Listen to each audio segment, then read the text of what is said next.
Today we're going to replace an ordinary compression fitting valve with a SharkBite valve. Stay with me. So I've been working on this project and redoing my bathroom vanity. I need to remove the counter, but first I have to remove the plumbing. Well, I found out that my valves down here do not work. You can turn and turn and turn them, and they do not shut the water off. They're almost impossible to turn as well. They're super hard to turn, and I don't want to break them off because it can happen and water can go everywhere. So today I'm going to replace with these SharkBite valves. I'll explain which ones I'm using and why I'm using them as we go. So the first thing we want to do is make sure we have the water off to the whole house. The last thing we want to do is mess with these and there be a water disaster in your house. Not a good idea. The next thing we want to do is we want to remove these sink water lines from the valves because they're just going to get in the way and they're not needed right now.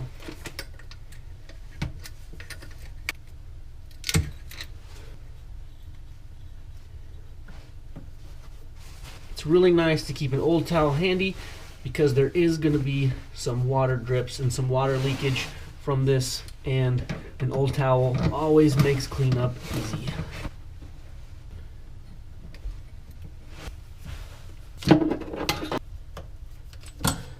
Then what we're going to do is remove these fittings. This should be just a compression fitting. They always surprise me in these old houses by what they have.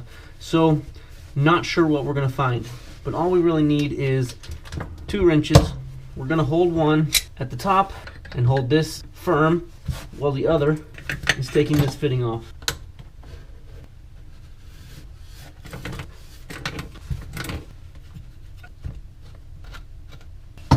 Now that we've got the nut loose, we can just take it off. Be sure to wipe it with the towel. There's going to be some bubbles because this is a lower point than any other point in my house, so all the water is going to drain here. We're also going to do the same thing with this other one.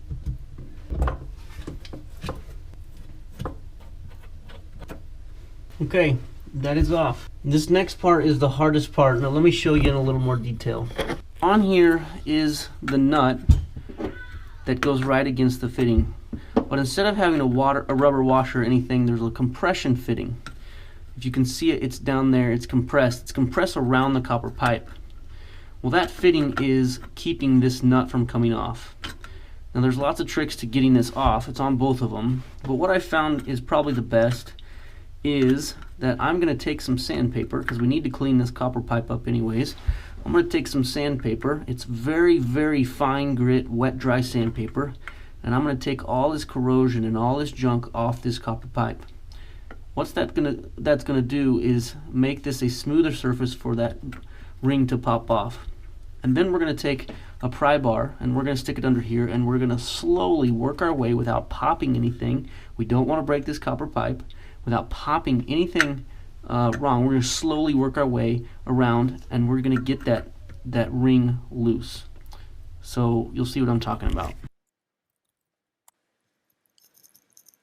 So if you really want to remove this ring the right way, what you need to buy is a compression ring removal tool. There's lots of them. They sell them at every store, and they're not very expensive. But the truth is I'm a DIYer, and I don't need this tool to add to my arsenal. If I was doing a lot of this, or if there was a ring that was really stuck, I would buy one. But I don't need to buy a $55 tool or even $11 tool with something that I know I can get off another way. You need to be careful not to damage the copper pipe though when you are removing the ring. If you can't do it without damaging the copper pipe, you need to buy one of these tools, and it will for sure pop that ring off really easy. So what I'm doing is I just have a small strip of sandpaper and I'm working my way around this pipe, just like so. And I just want to clean it up real good. I want to make it shiny.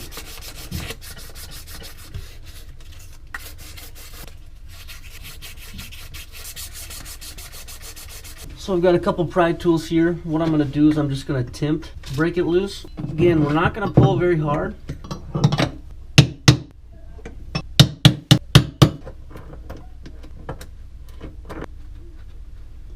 Got it.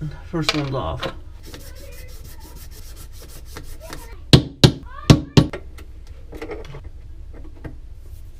There it is, number 2 off. Now we need to clean these up really well.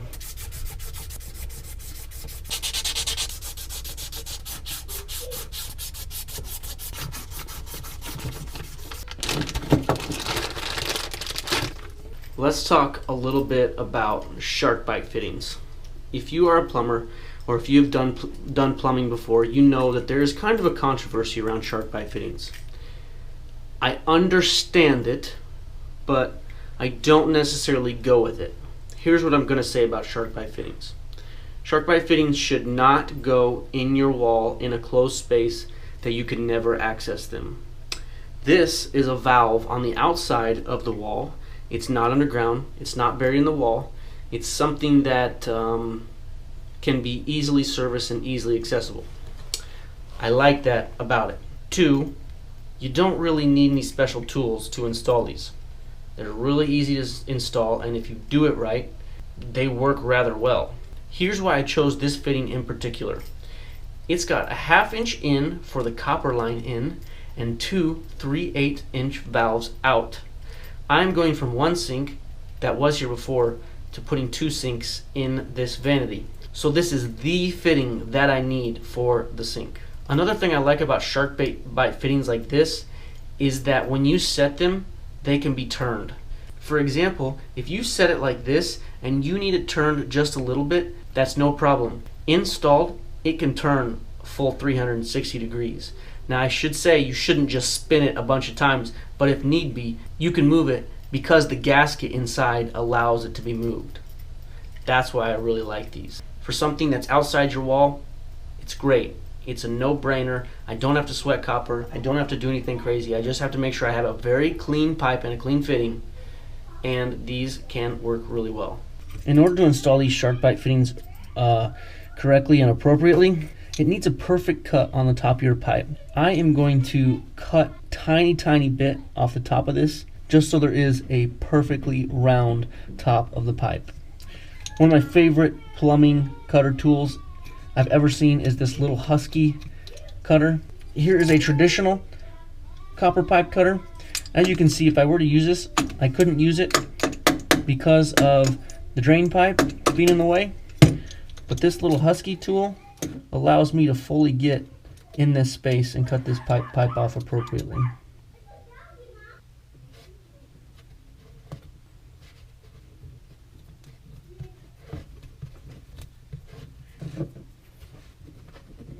One thing that this pipe cutter does not have is a reamer, but this one does, so I'll go ahead and use it to clean out the pipe.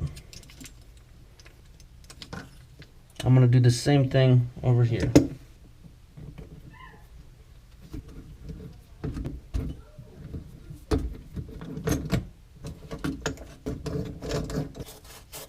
Okay, I'm going to put the old nasty flanges back on. I don't really care what these look like because no one's going to see them down here. Then I'm going to install my first one. I do want my water lines to go out the back because I don't want them coming out the front.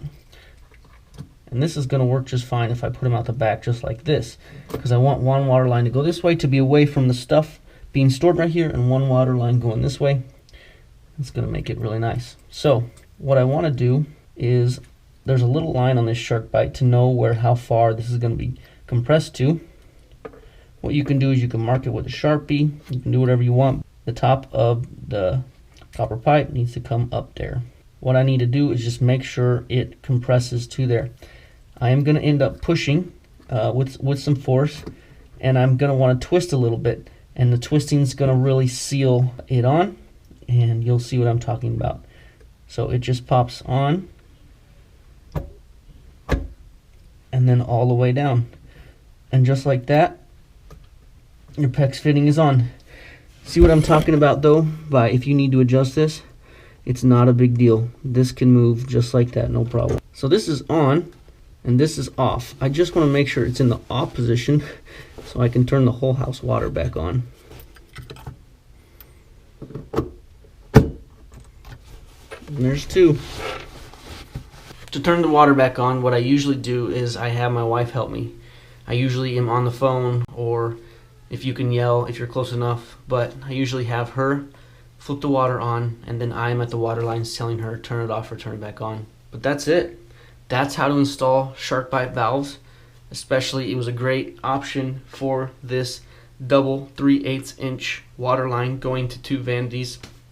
Replace your old compression fittings on these dumb multi-twist valves that don't even work. I don't even understand. I think it's just all the corrosion and the gaskets don't work anymore. So these are going in the trash. No use for them anymore.